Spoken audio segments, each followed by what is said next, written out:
But to start off the show today, I want to dive into my set of winners and losers from free agency up to this point. Now, there are still a number of moves to be made for these teams, so nothing here is permanent, but I do think that there are some clear teams that have benefited from the beginning of free agency and those that are falling behind a little bit. So the number one winner I want to give credit to is the Cleveland Cavaliers, where the fact that they got this Donovan Mitchell extension done is just a massive deal for the franchise, considering the fact that for the past couple years, ever since they traded for Mitchell, you've had members of the national media sort of clamoring for Mitchell going to one of these bigger market cities, such as Los Angeles, New York, Miami, and it seemed like all of the underlying rumors that were flying around regarding Mitchell was that he wasn't going to re-sign in Cleveland, and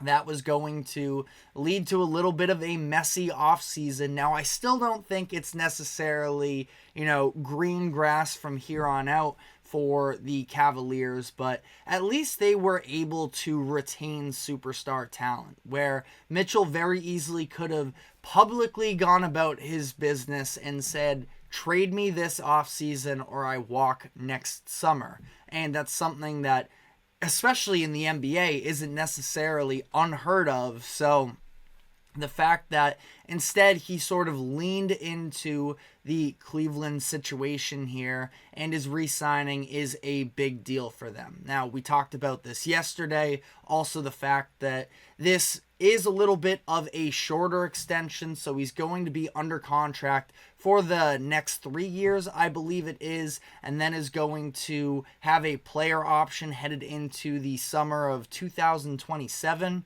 if I have that right. It's 2 or 3 years on the contract, though, so it's not your typical, 4-year extension, and Mitchell is going to opt out of his player option when that comes around, because at that point, he is going to have 10 years of service time in the NBA, and he's going to be eligible for a massive extension. We looked at it yesterday. I believe it's going to be $380 million over the course of 5 years, so we're looking at $76 million per year annually.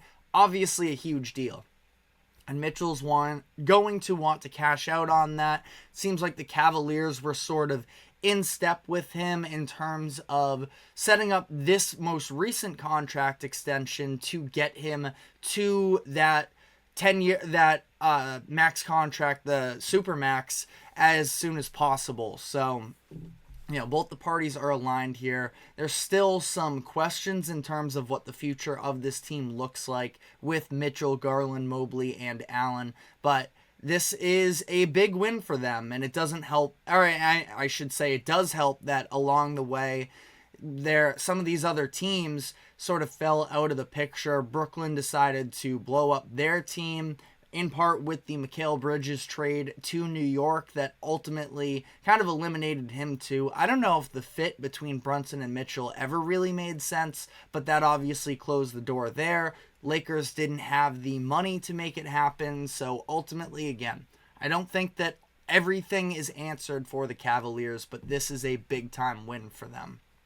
My second winner I have as the Oklahoma City Thunder, just making the right moves to help solidify themselves as a more experienced team and one that has these less glaring holes. And now no team is ever perfect, and there are going to be things that pop up with the Thunder throughout the course of the season, I'm sure. But at the same time, they go out and they address, I would say, their biggest need in having a true center. They give Isaiah Hartenstein a big deal that is going to be somewhere in the ballpark of $27 million per year. It is a descending deal where I want to say it starts somewhere along the lines of $30,000, and then it is going to decrease to, 29, 28, something along those lines as the years go on here. So there are going to be people that argue they maybe overpaid a little bit. We'll see how much playing time he actually gets in OKC. Obviously, Chet Holmgren is going to be the featured center for them, but Hartenstein just provides at least a wild card for them to play, especially when they go up against some of the bigs in the Western Conference, talking about Nikola Jokic, the size of the Minnesota Timberwolves with Karl Anthony Towns and Rudy Gobert, even the Lakers, if you want to throw them into the conversation with Anthony Davis, LeBron James, not a traditional big, of course, but somebody that I think would have sort of run through that OKC defense into the paint last year. And now they at least have an option in there in Hartenstein, and I think he's going to fit in decently well into their offensive scheme as well. Somebody for a big man can actually, pass, can be trusted with his decision making. He has that little push shot in the post that is something that can be a legitimate go-to if he gets a size mismatch on him, considering the fact that the Thunder are this perimeter-centric team. Having a little bit of a traditional, banging down in the post big is not a bad thing for them, no matter what. And I know it's not technically free agency, but they did also make the trade of Alex Caruso in exchange for Josh Giddey, which I love on their behalf, talking about adding a perimeter defense player. They have plenty of those, I feel like, when you look up and down this OKC roster, but somebody with a little bit more experience, Caruso, in comparison to this young core in OKC, and I think he's going to fit into exactly what they are trying to do on both ends of the floor, especially coming off of a career best offensive season as well. Some reliability with that three-point shot that I think is going to slide very well into the system that's already in place for the Thunder. So I'm a fan of that as well. I consider the Thunder to be winners. I also have the Philadelphia 76ers, and we've talked about it earlier this week. There is some concern about potentially how this contract to Paul George is going to age by year 4. I've mentioned the fact that, as long as he can stay on the court, and he's coming off of a season where he was a little bit more incentivized because of this 65-game rule in terms of, in order to be eligible for All-NBAs and such, that we saw across the league more stars playing in these games, and we'll see what happens with Paul George in terms of how his body holds up, but I think as long as he's on the court, his game is going to age pretty well, and that he's going to be paid a lot by the end, no doubt about it, but can be somebody that fits very seamlessly in with Joel Embiid and Tyrese Maxey. They have a player at every level that can get to their shots, can be a force. Now, again, you worry a little bit about how, I think especially defensively, Paul George continues to hold up, and they don't really have a perimeter stopper, I would argue Philadelphia does, but they're a winner in this situation because of the fact that if they didn't land Paul George, they would have been really stuck in a little bit of no man's land. And I think that the media right now, where everybody is talking about, well, are the Philadelphia 76ers the biggest threat to the Celtics next year? The conversation, if they don't get Paul George, is probably how much longer until Joel Embiid asks out of Philly. So they made the move they needed to, and we know that Embiid at 30 years old now on the other side of that line, that somebody who has always been dealing with injuries, but especially so coming off of last year, the Sixers understand the sense of urgency that is currently taking place. Embiid doesn't strike me as somebody who's going to be continuing to dominate at a high level, especially, take the postseason conversation out of this. I don't think that he's going to be somebody that's playing into his late 30s and aging in a LeBron-like fashion, that they got to take advantage while they currently can. Last winner I have in here is the Orlando Magic. Maybe a little bit of a slight winner. Now, Kentavious Caldwell-Pope, great addition. They did pay him a good amount of money. 3 years, $66 million. So you can say they maybe overpaid for KCP a little bit, but I do love the fit. And the biggest reason I have them as a winner, truthfully, is the fact that Paul George was considering them as an option. And obviously that sounds like such a moral victory, and a nothing story. But the fact that Orlando, who has never necessarily been, one of these big franchises in the NBA, I think they totally have a room to grow in terms of being a free agent destination. It's such a cliche at this point, but being in Florida, having the no state tax, all of those types of things, the Magic are building something special, and Paolo Banchero is somebody that other stars should be seeking out to play alongside with. So I have a lot of faith in what the future of the Magic look like. They're not quite there yet, but I think this is an up-and-coming team that's going to have another really good season, and I like what they're building. A couple losers here.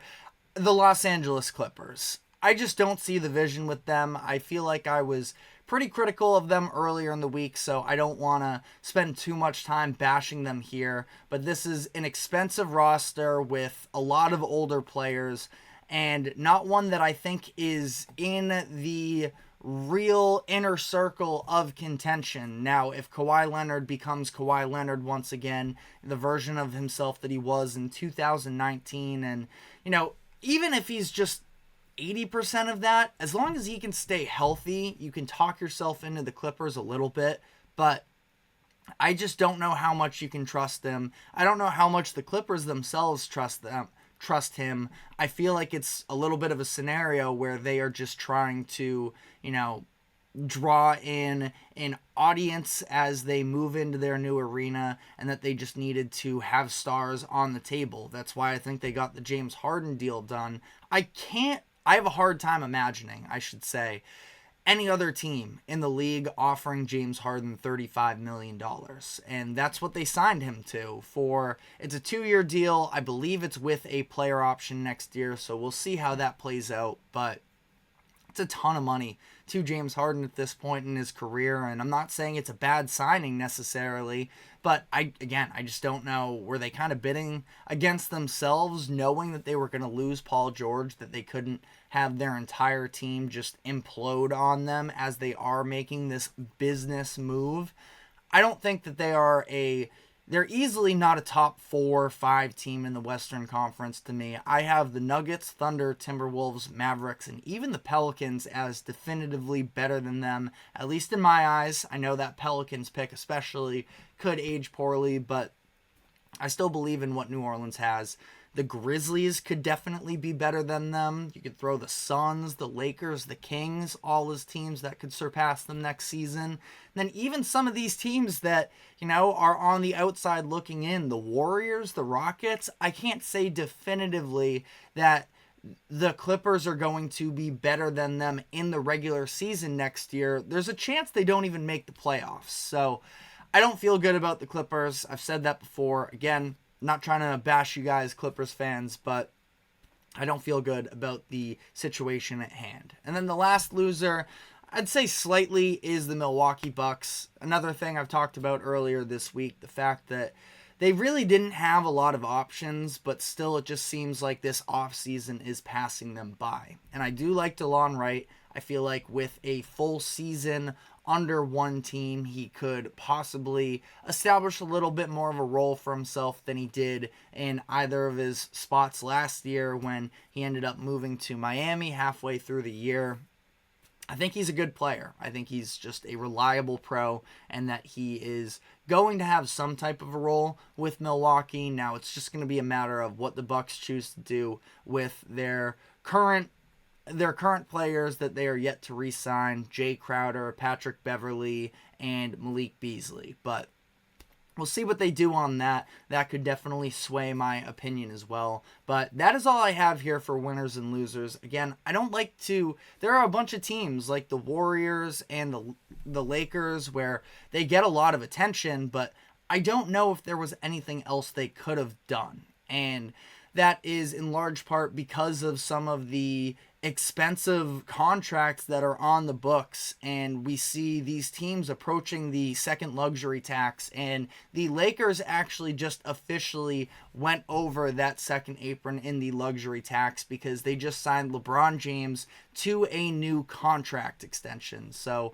I want to touch on that the idea behind, LeBron potentially taking a pay cut, then ultimately deciding that he didn't want to, and sort of where that leaves the Lakers now headed into next season. But before we do so, we're going to take a quick break. Don't go anywhere. We will be right back.